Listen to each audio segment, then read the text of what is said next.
Welcome in, beautiful soul. Whether you're tuning in with a full heart, a tired spirit, or something in between, I'm so glad you're here.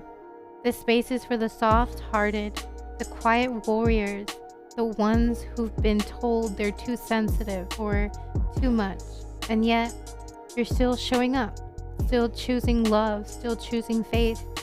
That's no small thing.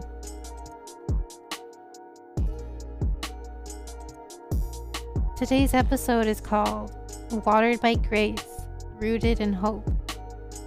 We're talking about what it means to hold on to your tenderness in a world that often tries to harden you.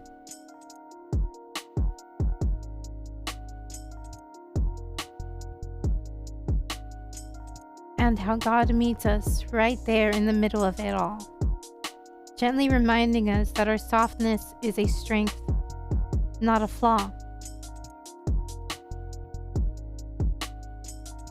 You're safe here. Let's begin. There comes a point in the journey where silence feels louder than the storm that came before it. When the noise fades and that's all that's left is you. Your breath, your questions, your hope you haven't said out loud in weeks. That's where becoming happens. Not always in the breakthroughs or the bright lights, but in the quiet, sacred space where God is still working. In today's episode, we're peeling back the layers of what it means to keep growing, even when you feel like nothing's happening, even when you're unsure if you're healing fast enough or doing enough. This is about trusting the process when it's not visible. It's about becoming who God designed you to be, even when it's quiet. So if you're in that still place, this one's for you. The strength it took to stay soft.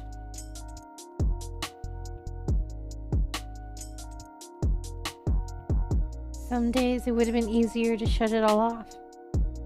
To stop feeling so much, to stop caring so deeply, to stop showing up with an open heart in a world that doesn't often know what to do with softness. But somehow, by the grace of God, I didn't harden. I didn't become the version of myself that silence and abandonment tried to mold me into. I didn't let heartbreak steal my tenderness. And that is a kind of strength I'm just beginning to understand. Because we don't talk enough about the battle it is to remain soft. We glorify the glow-ups and the toughness, but we rarely praise the quiet warriors, the ones who feel everything and still keep going. There was a time when I tried to be colder. I thought distance would protect me, that if I became more palatable, more strategic, less valuable, maybe I'd finally be safe from being hurt. But in doing that, I kept abandoning myself in the name of survival. I numbed out the parts of me that made me feel too much, love too hard, care too deeply. But what if those parts were never flaws? What if they were God-given sensitivity, a mirror of his heart in mine? I will remove from you your heart of stone and give you a heart of flesh. Ezekiel 36:26. That verse, that promise, I've come back to it time and time again. Because the world can try to convince you that the only way to protect yourself is to become less, feel less, care less. But God says the opposite. He says he'll give you back your heart. He'll make it tender again. He'll restore what pain tried to numb. And isn't that what healing is? A quiet reclaim of your softness, The longer I go follow God, the more I realize softness is not weakness. Sensitivity is not something to be ashamed of. Empathy, love, compassion, those are divine traits. And if I choose to still show up with love, even when the world tells me not to, that's the bravest thing I could do. There are people out there who only ever known love in a transaction, who've only been told love is conditional, performable.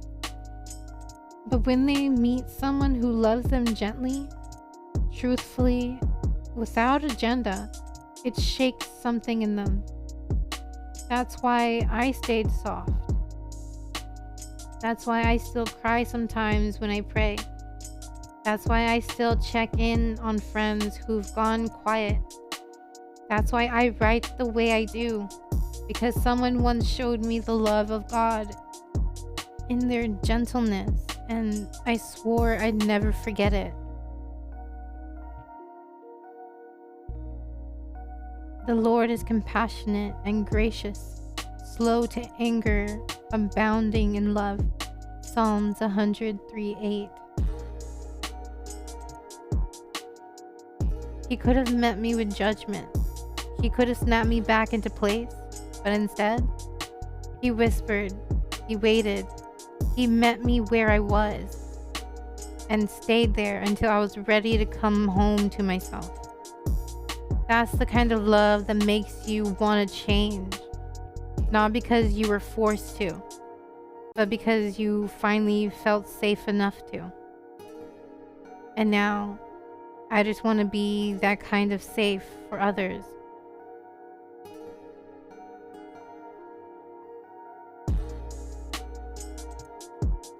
So if you're listening and wondering why you feel everything so deeply, why your heart is so tender in a world that feels harsh, don't curse that part of you. Don't try to edit it out. Your softness is your strength. Your heart is not a liability, it's a lighthouse. Blessed are the pure in heart, for they will see God. Matthew 5:8.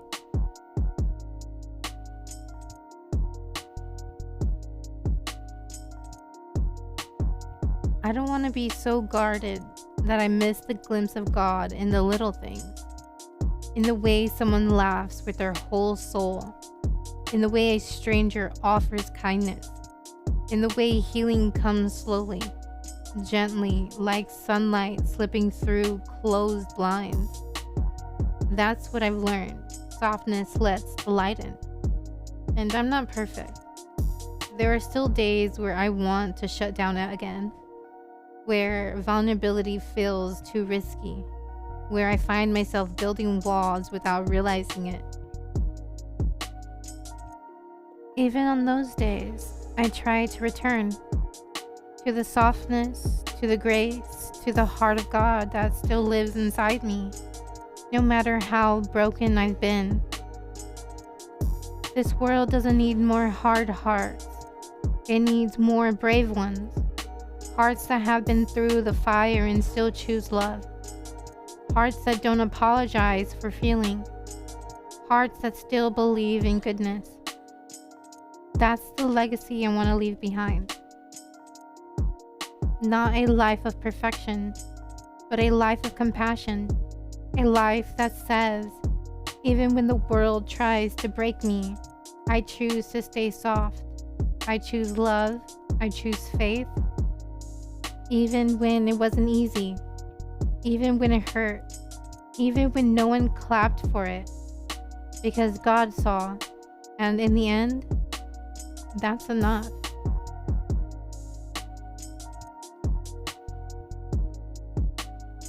The garden I didn't know I was growing. There's something holy about the decision to remain kind in a world that teaches you to be hard. Something sacred about choosing softness when experience has taught you that caring too much can cost you. I've been there. I've held the weight of disappointments so heavy that I thought the only way to keep going was to stop feeling altogether, to stop showing up open-hearted, to stop trying. I convinced myself that if I could just become colder, tougher, sharper, that the world wouldn't cut so deep. But what I didn't realize back then is that every time I turned my back on my own tenderness, I was also turning away from the very thing that made me me. That sensitivity wasn't weakness, it was my soul's language. It was how I connected to others. It was how I loved. And most importantly, it was how I heard God. I have loved you with an everlasting love. I have drawn you with unfailing kindness. Jeremiah 31:3.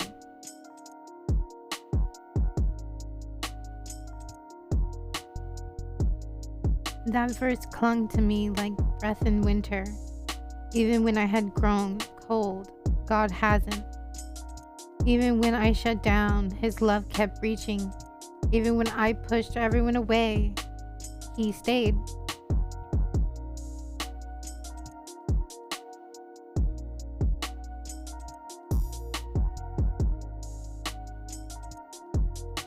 I remember laying in bed in my room one night, after another friendship I gave everything to ended with silence. I whispered to God, I don't think I have it in me to keep caring like this. The loss didn't just sting.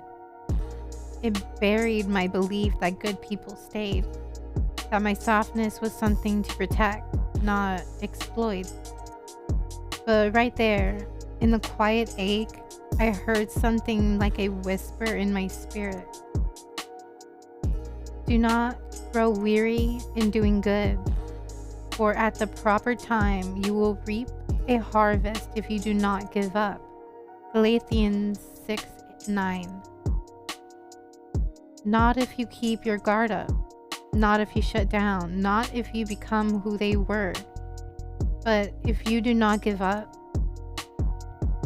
I cried that night, but I didn't shut down, and maybe that was the victory. See, the truth is, I'm not here because I was never hurt. I'm here because I chose to heal differently.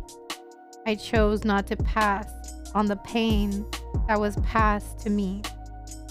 I chose to let God into the cracked places, and slowly He began rebuilding what the world tried to break down. He reminded me that some hearts aren't meant to be protected by walls. They're meant to be protected by Him. The Lord is close to the brokenhearted and saves those who crushed in spirit. Psalms 34:18. That closeness changes you. You start to realize that the strength you've been searching for doesn't come from hardening.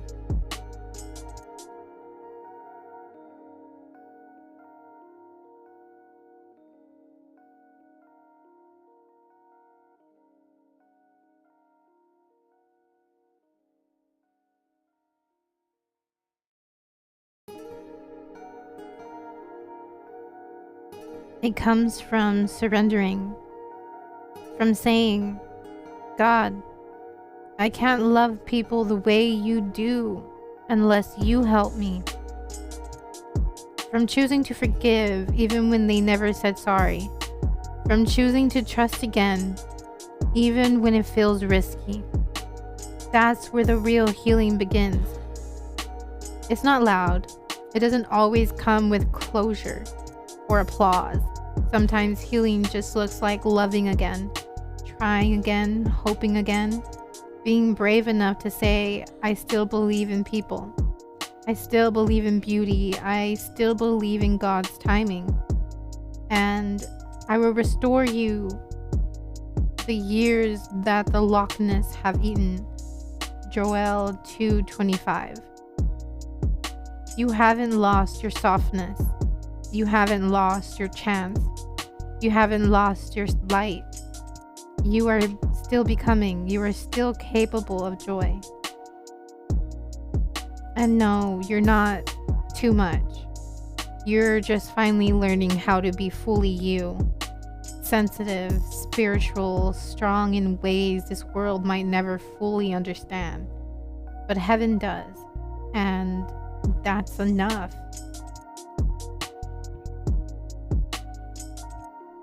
So keep showing up with gentleness. Keep leading with grace. Keep choosing tenderness over performance. Keep leaning into the God who made you soft for a reason. Because when the dust settles and the noise fades, it's not the hardened hearts who change the world. It's the soft ones who never gave up.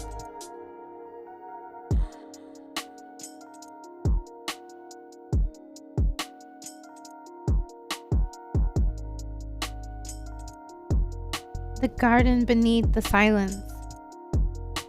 If someone asked me what healing looked like, I think I used to imagine fire. You know, big, dramatic moments, flames, flicking old memories clean, loud revelations, crying in the shower.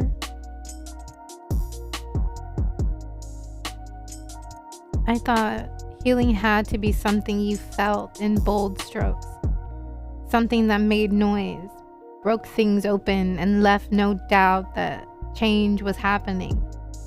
But lately, I've realized something gentler, something holier. Healing is sometimes a garden, a quiet, tucked away place no one else sees. A space inside you where hope learns how to bloom again, where things grow in the shadows, watered by tears, sunlight, and the kind of love that only God knows how to give.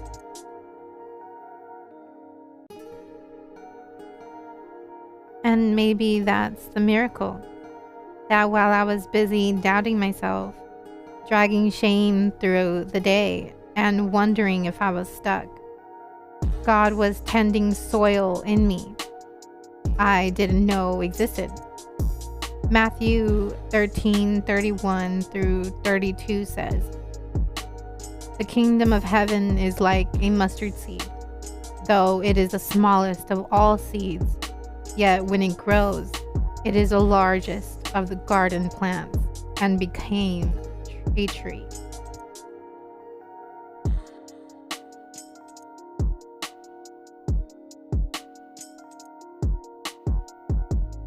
I used to think my healing wasn't enough because I couldn't see the full tree. Maybe this was always about seeds. Maybe all along, even when I felt broken or empty or small, God was growing something mighty from the tiniest parts of me that still dared to believe. And that's the thing no one really talks about. Faith is sometimes a whisper, a deep inhale, a choice to keep planting love, even in soil that once held heartbreak.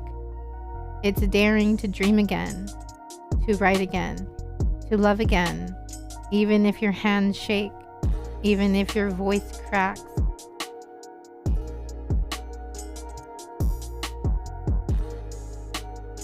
There was a time I didn't think I deserved friendships that lasted, a love that stayed, a dream that didn't get destroyed before it bloomed. I kept building walls so I wouldn't get disappointed. I kept saying, "I'm fine," when what I meant was, "I don't want to be hurt again." But one day I started saying yes, small yeses like seeds. Yes to showing up. Yes to trusting a new friend. Yes to writing something honest. Yes to believing God hadn't forgotten about me.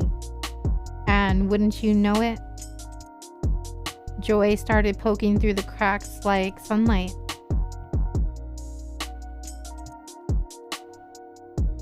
Now I look around and I see the beauty in places I never expected. I see community forming in unexpected corners. I see laughter returning, steady and full. I see dreams I almost gave up on, starting to breathe again. 2 Corinthians 5:17 says, "Therefore, if anyone is in Christ, they are a new creation. The old has gone, the new is here," and sometimes new doesn't look like fireworks. It looks like soft mornings, forgiving yourself, reclaiming your softness, taking off the armor, letting someone love you, letting yourself rest. You are not behind. You are not broken beyond repair. You are a living garden, and you are not done blooming. So plant joy, even when the past echoes. Choose love, even if the old pain tells you to hide. Dream again, even if it didn't work the last time, because this is a different season. This is a garden you didn't know you were growing, and it is good, and you are growing beautifully.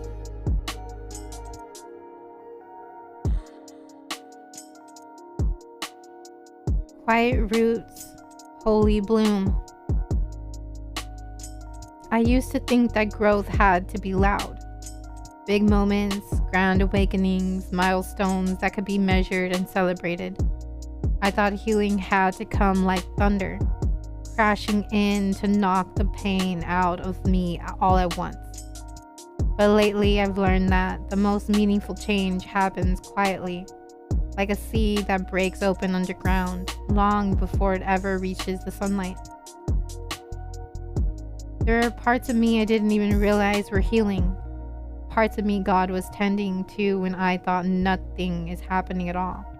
In the stillness, in the waiting, in the moments where I felt stuck, lost, or unnoticed. I was growing not because I was trying harder, but because I was finally surrendering. The soil of my heart has held so many buried dreams and silent prayers, hopes I was too scared to say out loud, wounds I didn't want to name. But God knew, He knew exactly what needed watering, what needed rest, and what needed His breath to bloom. So neither the one who plants nor the one who waters is anything, but only God, who makes things grow. 1 Corinthians 3:7.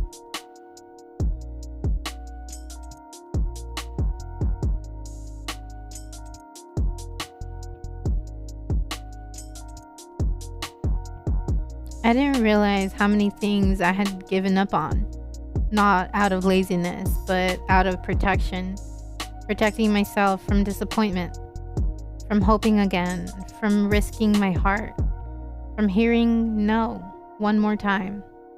I buried dreams beneath shame and told myself they weren't for me. But God didn't forget them. He didn't forget the dreams I whispered in a journal when I was 12.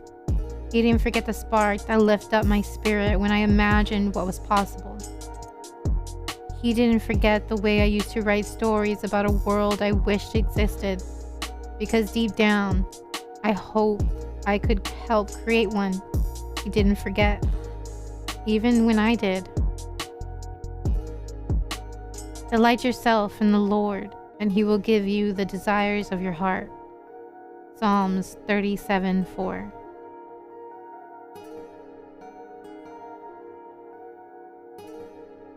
It's easy to think that if it's not happening now, it never will.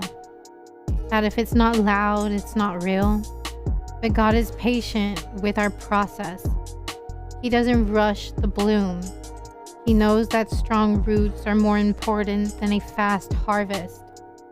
And that even when He feels like we're not enough, He sees the masterpiece He's forming. There's a kind of sacredness in the slow days. when no one sees your effort, when it feels like your prayers are echoing in silence, when you're still unsure if you're on the right path. These are the days that built trust. They are the days where we learn that faith isn't just about believing when we see the miracle, but believing before it even begins. Faith is the substance of things hoped for, the evidence of things not seen. Hebrews 11:1.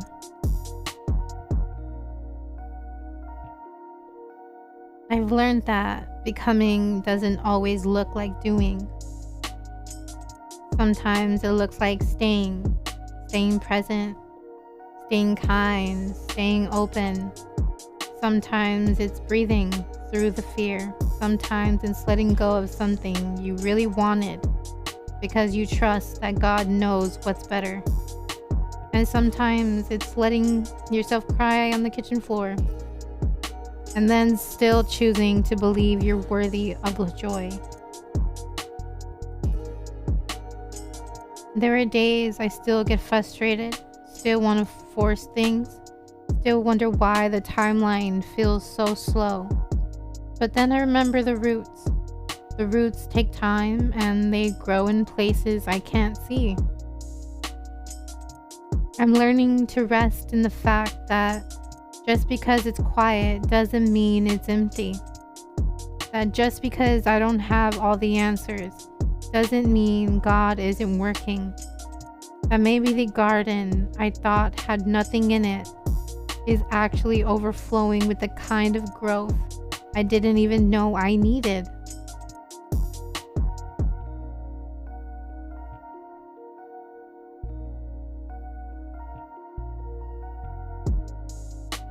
He was made everything beautiful in its time.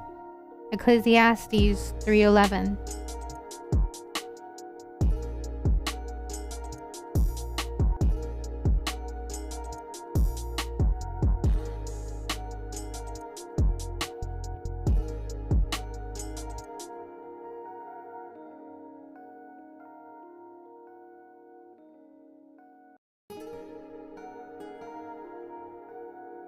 God still finds me here. It's strange, the places where healing finds me. Sometimes it's in the middle of a grocery store aisle, where I suddenly realize I no longer crave the things that used to destroy me. Sometimes it's in a slow Sunday morning when I'm folding laundry and thinking I'm not as bitter as I used to be. And sometimes it's in the silence, those long, empty pauses that used to scare me, but now feels like breath. There was a season where I felt completely lost, not just confused, but cracked, crumbled, unrecognizable to myself. I didn't know who I was without the pain I had gotten used to. I didn't know how to build a future when all I'd known was survival. I was so used to bracing for the fall. I forgot what it felt like to be firm, but God found me there. Not in the polished, filtered version of myself, but in the undone.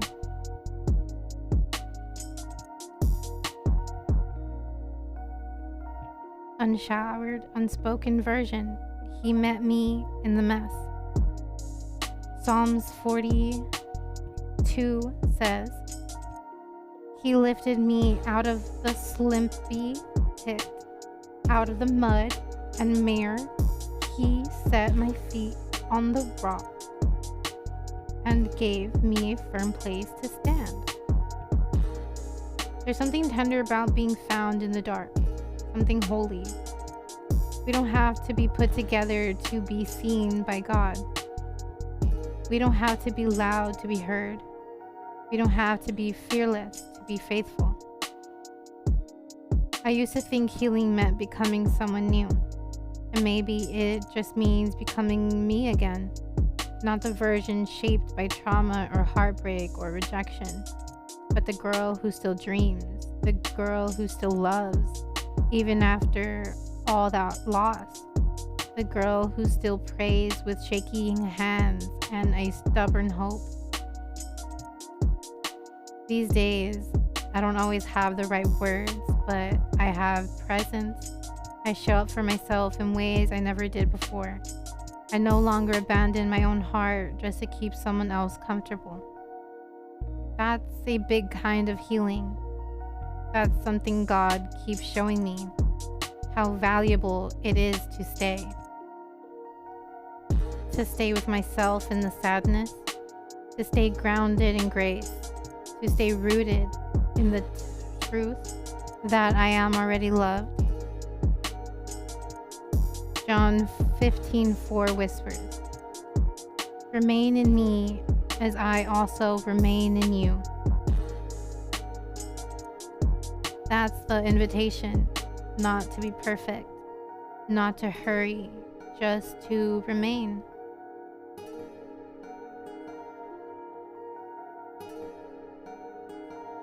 Even when the world rushes me, even when I feel behind, even when shame tries to trick me into believing I've missed it, I haven't. There's no such thing as being too late when you're walking with God.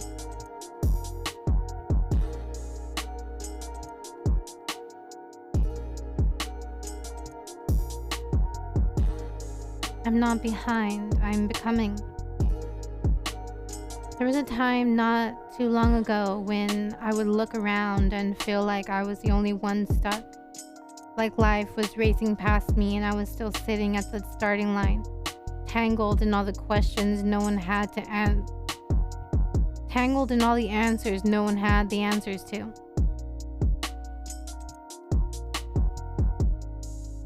My timeline was full of milestones I hadn't reached. And I kept wondering if I was broken, slow, or somehow too much of a mess for life to take off the way I thought it should. But the more I sat with God in the silence of those seasons, the more I realized delay is not denial, stillness is not failure, and slow isn't the same as stuck. Because I'm not behind, I'm becoming. There's a difference between falling apart and being taken apart by divine hands to be rebuilt with intention. What felt like stagnation was preparation, and the quiet places I once resented, they became classrooms for a different kind of growth.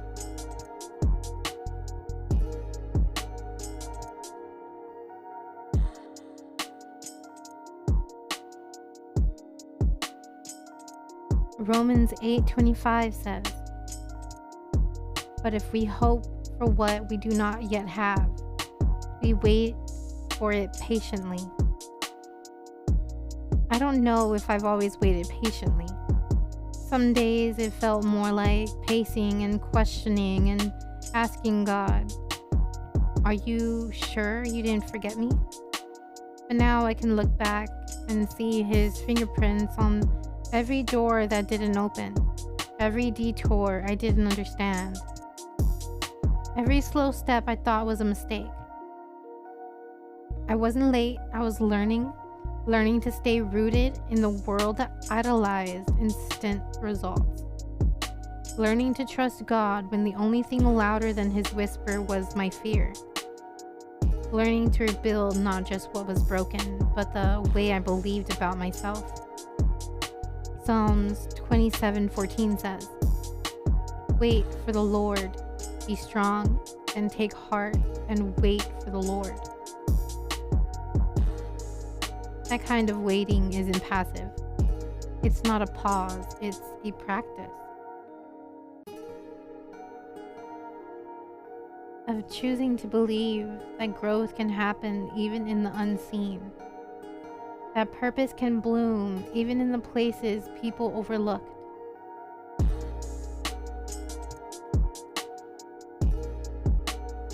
Maybe you're there now, in the middle of becoming, wondering if it's too late, questioning if you've missed your moment, comparing your progress to someone else's. I've been there, and I'll say this as gently and clearly as I can.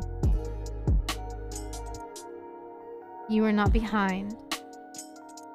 You are not a failure. You are not forgotten. You are simply becoming, and becoming takes time. God isn't rushed by your doubts. He isn't surprised by your wounds.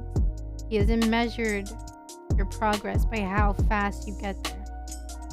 He's watching your heart stretch, soften, and rise again. The journey you're on is holy ground.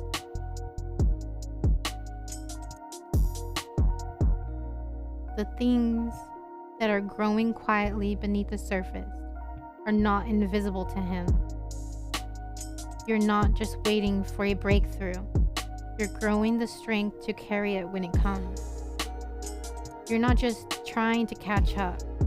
You're shredding the lies that told your pace was a problem. You're not behind. You're building something real, something whole, something unshakable. So don't rush becoming. Let God write this chapter without skipping the pages that hold the most heart. Let him use the quiet to teach you how to hear again. Let him show you that even here, especially here, you're worthy of grace, of growth, of good things. Isaiah 60:22 says, "When the time is right, I, the Lord, will make it happen.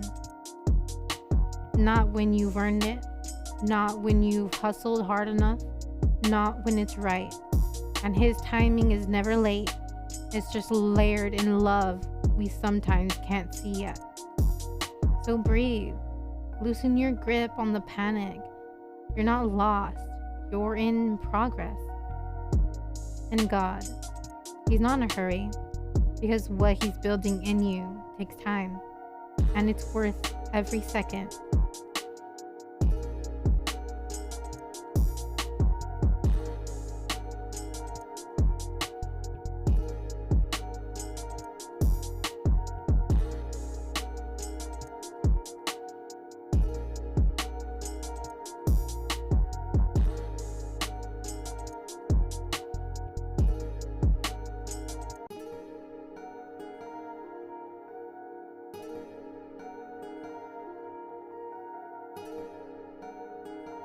Thank you for sitting with me in the quiet today, for choosing to lean into stillness instead of running from it. I know the silence can feel heavy, even lonely, but it's also where the roots grow deep.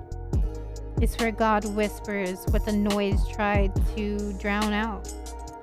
You are still becoming. You are still loved. You are not forgotten.